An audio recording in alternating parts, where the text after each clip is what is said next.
Hello again, I'm Joe Stevens. And I am LTT Moose. And we are Equestrian Inquirer for Everfree Network here at Las Pegasus Unicon. And we have I'm going to go with fancy. I'm going to go with hoity. I'm going to go with willful. Mr. Trevorom Devallem. Thank you very much. Lovely to be here. Thank you very much. And now let's just go ahead and remind our viewers the characters that you played on My Little Pony. Characters that I've played on My Little Pony are hoity-toity, who is the fashion consultant of Canterlot. And then, of course... He was also stranded on Gilligan's Island for a while, I believe. He was. He got off and became a pony, actually. That's right. That's what happened. It was a horrible accident, and he was morphed into a four-legged creature. But he had to go without his lovey, certainly, but... Very well. So there's him, and then of course there is Fancy Pants himself, who was a very, very lovely pony and lovely monocle. I'm not entirely certain how he polishes it, because as you may notice, the ponies don't have a He just has a lot of them. He tries to polish them, crashes. Oh, this one's dirty. Bring me a new one. He's got stock and a monocle feather. I think that's what's going on there. So there's him, and then of course there's everybody's favorite motivational speaker, Iron Will. Never apologize when you can criticize. Yes. And so these are actually fantastically varied characters.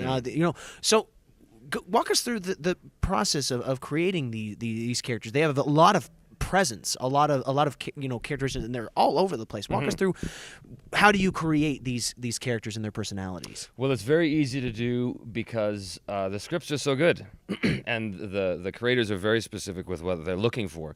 So they give us a lot of freedom to explore options with the characters, but they also have a really solid idea of what they want the characters to more or less sound like. So, for example, with Fancy Pants, I forgot his name for a minute. Who do I play again? I think it's Twilight fucking Sparkle or something. Bring me another. Yeah, who do I play? I think it's Princess something or other. I'm the prettiest princess of all of them. I feel pretty, oh so pretty. So with Fancy Pants, they said that they wanted sort of a John Cleese kind of thing. So I started with him and just sort of brought him back a little bit and made him a little more, refined and calm, that sort of thing. So it was very easy to make that happen. And then with Iron Will, who I have to tell you, Internet. Iron Will is probably my favorite character I've ever played. Really? Yeah, I love him. He was so much fun. He only had one episode, but oh my god, so much fun. So they said they wanted sort of a Jesse Ventura type. And so I was like, okay, this I can do. Are you a fan of wrestling? Are you familiar with that? I'm a fan of him. And his stellar political career. Yes. A fan of his books and his theories on moon landings. And the only governor to really rock the feather boa. Exactly. So what's funny is that I'm not doing a Jesse Ventura impression. What I'm doing, there's an actor that we work with, one of the Dobson brothers, Paul Dobson, and he does a Jesse Ventura impression, and I'm impersonating Paul doing Jesse Ventura. So that's where Iron Will comes from. I think I've heard on Rob Paulson's cast, he says it's the best. Some of the best characters in voice acting are bad impressions of good impressions. Exactly. Of actual people. Exactly. That's exactly right. Because you can, once you sort of morph the voice a little bit, you sort of make it your own. But no, I remember Billy Westhead talked about that. Like he had to do the Zap Brannigan voice, and he had to. That's right, Kip. Why don't you just fire up Leela and bring her over? But he's... Sorry, Billy. Sorry. I just couldn't help myself, could I?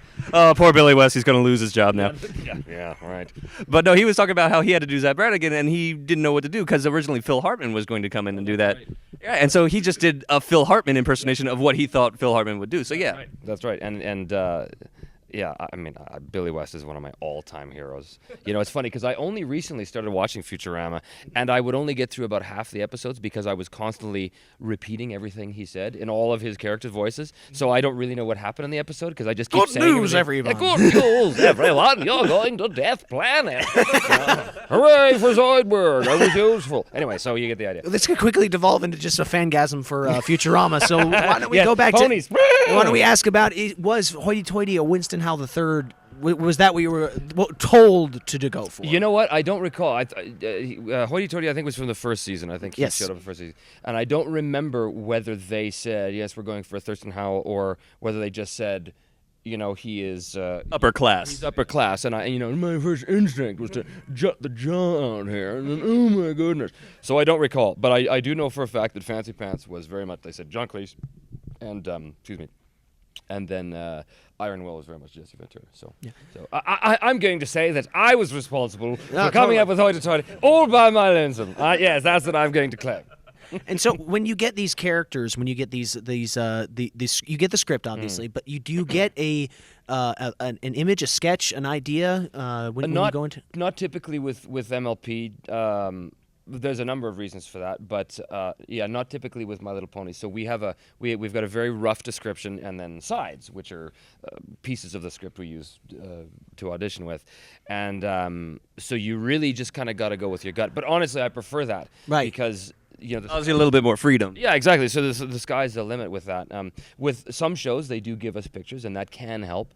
But with other shows, it just... I remember when we were doing a show called Crypto the Superdog. Crypto, which Sam Vincent was Crypto on that. I remember at the auditions, I saw the pictures, and it was very Hanna-Barbera. It was very like old school Jetsons kind of look. Right, Flintstones type of thing. Yeah, right, exactly. So one of the guys I was auditioning for, which Scott McNeil wound up getting, was Bat Hound, Batman's dog, right? And he looked very cartoony, so I thought, okay, well, I'm going to do... So I did sort of a Gregory Peck sort of thing. Yes. But Scott wound up getting the job because he did a real, I am Bat Hound. He was doing a real... And I thought, oh, well, I didn't... Judging by the picture, I didn't think that they were going to go that direction. So sometimes the picture can kind of throw you way off, right? Wow. So have you ever? So you blame the animators themselves for not landing that role. So they're folks. Well, have you ever gotten into the reverse situation where you land a part and then you get into the studio and they show you the picture and you're like, oh, that's what he looks like. Well, maybe I should tweak it a little bit. Oh man, that happens all the time. And I remember this isn't specific to a picture incident, but we were doing a show called Stone Age. And I was playing, I don't know, some guest star or whatever. And then at the very end of the session, there's this character who shows up. Stone Age was a show that was kind of like the Flintstones, but all the characters are dinosaurs. And as opposed to the dinosaurs. As opposed to dinosaurs. Yes. No, I don't know. Yeah, you hear what I mean, not I say. So the director was on the line from Los Angeles, and she said to me, oh, Trevor, by the way, you're playing the principal of the school. And I went, oh, what's he look like? I don't know, he's a big dinosaur. Okay, so I just went with my first instinct, which was sort of a Fred Flintstone kind of thing. All right, kids, we're going to... And she went, that's good, but give me a little more Jimmy Cagney. She threw in that. Jimmy Cagney, of course, you old dirty rat, sounded like that. So I put a little of that in there, and it sort of began, all right, kids, now you see here. And she was like, yeah, that's good. We'll go with that. Okay, so I had to make it up like in 5 seconds. That's the character. Go, dance monkey! So, but I kind of prefer that because it's so much fun to be able to just sort of spontaneously create that way. But when you I'm quite mad. but when you went into the studio and you saw it, did that made you change it by seeing what he looked like, or? Yeah, because when you do see because sometimes you get this idea in your head and then you go in and you go, oh, that's not at all. For example, I did an audition last week where that very thing happened. They did not release any of the images of the characters, only the sides. So I sort of prepared this one character, and then I got to the audition and saw the picture and went, oh yes, no, that doesn't look anything at all like what I. So I suddenly changed. And then it. in the 5 seconds again, you're going to be able to do it. And in the 5 seconds, suddenly he became a Scotsman. Suddenly, instantly. I thought it would be great if he just started to talk like that. And I thought, I don't know, he just sort of looks Scottish to me, so that'll be the way it is. Great, good, done, cast. I hope. Anyway, we'll see. We were talking with some of the other voice actors coming up here, guys who have been doing this for 10, 20, 15 years, so many years. But a lot of them say you have your wheelhouse, you have your standard ones that your go-to accents. We were wondering if you have any particular favorites, any particular accent that you just will do at a drop of that. Accent specifically, or accent, or tone of voice, anything like that. I have a really bad habit where if I go anywhere in the world, and I'm out among people, I will decide spontaneously to be from another country. Always the one you're not in. Right? Oh yeah, definitely, always. I remember when I was in Saigon, back Sometimes I wake up and I still am in Saigon. No, I was in. This is a true story. I was in Saigon and I was at this after-hours bar, and I was touring around with a bunch of these young lads, and one of them was German. He was from Frankfurt. His name was Wilhelm or something like that, and he sounded precisely like every German stereotype you've ever heard. And so Hi, Tobias. his English was flawless, but he was always very concerned about sounding. I do not feel that I am quite fluent in the vernacular. Okay, all right. So anyway, we're at this bar and we walk up to this table of gorgeous girls, and they're Australian, and the one girl says, "So where are you guys from?" Oh, I've done so many accents today. I'm totally It's shifting into Irish. That's okay. I have to say, because I was doing a little Irish before. That's the reason why. Well, there's Irish in Australia, for God's sake. That's what happened there. Just moved there. That's all. That's right. They're just strangers in a strange land. Anyway, so they go. She's like, "So where are you guys from? Where are you guys from?" And before my German friend could say anything, I said, "We are both from Germany." And my friend does not speak English at all. Actually, and he was like. He just shot you that sideward glance. That's right. So I kept just like yammering in faux, I would translate for him. So basically they would go, and where are you from in German? I would go, Lupi ist das Scheißegreibel in der Kleidung, right? And he would look at me and he would respond in real German. I would go, yeah. He says yes. Anyway, I don't know what the point of that story is, but... The point of that story was all along the Watchtower. We were enjoying your trip to Saigon. It was great. Oh yeah, so favorite accents. That's it. Yeah. So Any sort of go-tos that you like? I go to Ireland quite a bit actually. It's quite a lovely. It's a musical language. It is, right, and I was there actually last March. It was lovely actually for 2 weeks, 2 solid weeks, not a drop of rain the entire time, which you've got to understand. Yeah. For Ireland in March, that's like, Christ, it never happens, right? But I was travelling around with a friend of mine named Ashley, who was a good Dublin lad, and we were travelling around to County Kerry, which is in the west side of the country, and we're having a great time and drinking in pubs. And it's one thing when I decide to do an accent. It's one thing when I go, I'm going to do this accent now. But it's nothing when it just creeps up on you. Because we were sitting in a pub one night, and I'm talking away about something, and he goes, "Are you doing that on purpose?" I said, "Doing what?" He said, "You're doing my fucking accent." Like, oh, am I? Oh, sorry, I didn't realize. I'll switch to Russian if it makes you feel better. If you will be happier with this, I can go there. If you will not feel like you are being infringed upon, yeah, it's good for health. Has anybody ever, like, your friend there calling you out on it? Has anybody else, like, have you gone anywhere else and somebody called you out on, say, you're from a total, that sounds nothing like us? No. Congratulations, He's putting me in my place. No, So, it's never happened. There was something called a pony thing where Right. yeah, Something about something, some horses. I don't know, but let's go back to talk about it for some reason. We had a lot. We laughed and danced. A little chin. I'd love to hear you. You said you really enjoyed the Iron Will episode. You really enjoyed talking through it. Walk us through some of that episode, the recording of it, because how fun is it to be able to? Is there a lot of? Did we ever get to hear Iron Will say less than savory things? I could assume that Something gives me a feeling. Oh, he had some very not very useful advice for Fluttershy. That's right. If you, what was the big one? If some pony tries to block, show them that you rock. All that kind I think that we can just stop right there as far as what you can insinuate from that. You can be a fly on the wall and put your head in that. Oh one. yeah. No, we had some fun with that. That was great fun to do. That character I was sweating buckets by the end of that. Because it was entirely yelled the whole time. You got to put your full body into that one. Exactly. So I was approaching the mic like this all the time. And it was just awesome. And I don't really tend to watch. I stopped my own recording. Technical difficulties. We'll be right back. We're recording a recording of a recording. This is a recordingception we're going on. I don't tend to watch a lot of my own work. I tend to be very hypercritical of myself. But I watched that episode and I went, okay. Proud of that. I got that. I'll admit I was fantastic in that one. Even though they did alter my voice a little bit, which drove me nuts, they just kind of computerized it a little bit to make it a little deeper. And I thought, what? I'm not deep enough as it is. Whatever. Fine, whatever you say, brony, pony people. Was that a group session? Were there other people around you in the studio while that was? Yes, all the girls were there. Andrea. With umbrellas from all the sweat and everything. Yeah, that's right. Yeah, Andrea Libman is, she was, of course, playing Fluttershy, as she does. And she was particularly awesome in that episode because, of course, that's where Fluttershy becomes like, really sort of kick-ass! And it was awesome. I felt like I had a little part in that. That was great. Yeah. Well, you've been involved in a wide assortment of voice acting and roles and podcasting and all sorts of things. What has your reception been to the brony community now that you've been sort of exposed to it now? Your episodes have been out there. Your episodes have premiered. They've been well received. Everybody loves them, especially the Iron Will, Hoity Toity. They all love them. What has your reception been to the fan base?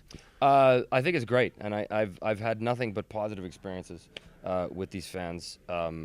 It's a very, very... It's a different kind of fan than what I'm used to, because we do a lot of anime conventions and stuff like that. But I mean, these people are very, very hyper focused, and in a way that makes it easier for us, because I can't tell you how many times I'll be at a convention and someone will say, "Oh, I really loved you as such and such in this obscure thing you did 10 years ago. You played Could a box. You do the voice? You played a symbiotic box Right, that was exactly. in this, and he really had it. No, well, that's pretty much it. Yeah. When you played that talking book that flew around, could you do his voice? Okay. But here I know exactly what the question's going to be about. It's going to be about My Little Pony, and that's recent enough that I remember who those characters are. So it's been fantastic, and since this is the first brony convention I've done, and it seems like the floodgates have suddenly opened, because we did this one, and within like 3 weeks it was, we want you to come here and here and here and here and here, and I'm like, oh, okay, sure, why not? So it's been great. It really does, this thing, the fandom of this particular show really does seem to, boost the especially like with social media, you get you associate yourself with Pony, you get 10,000 Twitter followers in a minute. It really is kind of amazing how this thing will and people will support you in anything else that goes on there. So long as you're tangentially related to this, you seem to get a boost from that. Has this happened before with anything else that you've done? Not to this level. I mean, I've been involved with a lot of shows that have been very successful and very popular, but I've never seen anything like this. And but let me ask you guys. Oh, we're being interviewed now. Okay, hold on. Let me ask you again. So, no, honestly though, my question is, why this show? Why My Little Pony? There's so many shows out there that are well written and fun and funny and smart. What is it about My Little Pony that causes this reaction? Why are there thousands of people that are so crazy over the show? Well, I think that there's a lot of reasons for a lot of people. For first of all, the most common one is it is a very well done show, from the voice acting to the animation style, and I think that in my personal opinion, I think it's because of very particular individuals. You start out with Lauren Faust, who is just an amazing, well committed person. Her visual styles are felt throughout the show, just the way that they look. I always like to say that they have Powerpuff Girl eyes, and so that they have those little things on their eyes, and so that is really very present. And then you've got a headed animation style from James Woody Wooten, who is my particular. He came from Ed, Edd n Eddy, and so he came from all these other great shows. So and then you had the voice actors like you yourself, Tara, and the other people that really got behind the show from the very beginning. And I think that the amount of commitment, the people who care about doing a high quality performance ends itself. But also, there's multiple theories about it. I don't want to go on too long in my answer, but this is your interview now. Yeah, this is your interview. This is your. It's a show that is all about enjoying a show full of happiness, and there's nothing that is wrong with what's going on there. It's a happy show, and there's a lot of negativity in the world, and so it is not cynical. I think that's a big. There's so many shows that kind of ironically are happy, or kind of are like, I'm happy, or sort of tongue in cheek, and I'm too cool to be happy. This one is unironically, unequivocally, and no cynical. So it is almost a safe haven, of a show. I've heard a theory today that the show is basically Star Trek. Yes. The optimism, No, yeah, no, no. that's what. Yeah, John Delancey is very much of that mindset where he says compared it's it to Gene Roddenberry. He compared Lauren Faust to Gene I see. Roddenberry. I Yeah. see. where he says that it's the with Gene Roddenberry's optimism of the future, where in the future you can have people of different races, of different nationalities, coming together to solve problems. You can have world peace and see where that leads you. And he said that this is very much sort of like the whole pony universe where people have come together and have worked together and you just I think the only difference between, or maybe not the only, but a critical difference between My Little Pony and Star Trek is that in Star Trek the characters have opposable thumbs, so you can understand how they developed all this. You can't really use a tricorder with a hoof. I gotta tell you, I'm watching My Little Pony going, how do they have all this stuff? They didn't do this. Why are there chairs? no They don't tools. need chairs. Why would you wear a saddle? Who's riding you? Exactly. There's humans out there, and they're waiting. Oh no! We don't want to go down that rumor train. But Iron Will had thumbs. Maybe they're all made for him and everything. I like to think that that's a perfect explanation. Yes, indeed. And in a way, and this is just one additional thing. I think that one thing that helped make people unified behind it and really like it even more is that there is a negativity to people. I think that the fact that people are challenging this, the fact that you want to defend something that is pure, it makes you like it even more, that you feel like you are defending something that is worth defending. And it's sort of like batten down the hatches and stand side by side in appreciation for something because there are so many people who hate it. Right. I think in a sense that the hate of that is gone for people. Boys that like My Little Pony, that's creepy. But when you have that reception from the outside world, the people that are in, it unites them. And that's one of the reasons we're here is we want to get involved with people. We want to say, you are in the show. Oh, we want to be with you. We want to hang out with you. And we want to share my in that. friend. Be my friend. Read my fanfic. Read my fanfic. I have so many voices for you to do. No. But yeah, I don't want to go on that too much. But yeah, it is a community of people that love the show and like being with people who like the show because it is it lives up to itself, the friendship and everything. Well, all right then. Yeah. Well, and having been exposed, thank you so much for joining us, Indeed, Trevor. yeah. This has been My fun. pleasure. Having had your first experience at a con, having your first experience seeing these, but your stuff being out there. Is there anything you'd like to say to the fans of your work as well as your work on My Little Pony? Well, first, We're gonna need 2 more drinks. hello and thank you for joining us. No, to fans of the show, why do you like what I do? It's mad. It's crazy. Why do you keep watching? I think you're crazy. Oh, we're all a little mad here. But I'm The rantings of a lunatic you're listening to. But I'm feeling much better now. I'd like you all. I'm ready for my close-up, Mr. Demille. Like a lullaby sung by a madman. Close up on Thanks for watching. Keep watching. I think there's going to be many more seasons of My Little Pony. If you guys keep enjoying it so much, that's the thing, man. More fans means more seasons, which means more work for Trevorom Devallem. That'll crank the generator over a couple of times. And if you have a podcast, obviously Yes. you've been working on this, and you have a Twitter handle. So if you'd like to talk about this, Yes, of course. My Twitter handle, which is very recent, actually. I only drank the Kool-Aid a few months ago. One of us. One of us. And it's funny because out of the, I don't know how many followers I have, but the vast majority of them, their avatars are all My Little Pony people. Little Pony people. Okay, well, I understand who my fans are now. It's at Trevor Devall. I don't have any little numbers or anything like that, which... Throw people off. yeah, nothing like that. He's It's the very, first very Trevor simple. Duvall on Twitter. The first, the only, the one, the original. He's murdered all the rest. They're buried in the yard. He stole their voices. I have them in my luggage right now. So yes, that's my Twitter handle. By all means, follow me or whatever people do on that particular type of technology. I have a podcast called Voice Print with Trevor Devall and guests, which is where I interview my colleagues and we talk about their history, we talk about the business, we talk about their favorite moments, how they got in the business, funny moments from the booth and all that kind of stuff. Hilarious outtakes. Hilarious outtakes. And if you order now, we'll throw in this audio recorder. Anyway, so it's totally free and it's on iTunes and it's on my site, www.trevordevall.com. And I'm going to sneak in here onto the podcast. I'm Joe Stevens at Joe Stevens INC at Joe Stevens Inc. So, anyways, tip for tat right there. Follow us, please. We don't. You heard it first. Thank you so much, My Trevor. This pleasure. has been great. This has been great. And once again, I'm Joe Stevens. And I'm LTT Moose. And we are the Equestrian Choir for Everfree Network at Las Pegasus Unicon. The class has been doubled! That class has been doubled in iron willings and class. I don't know. Stop trying to be funny! That's your job.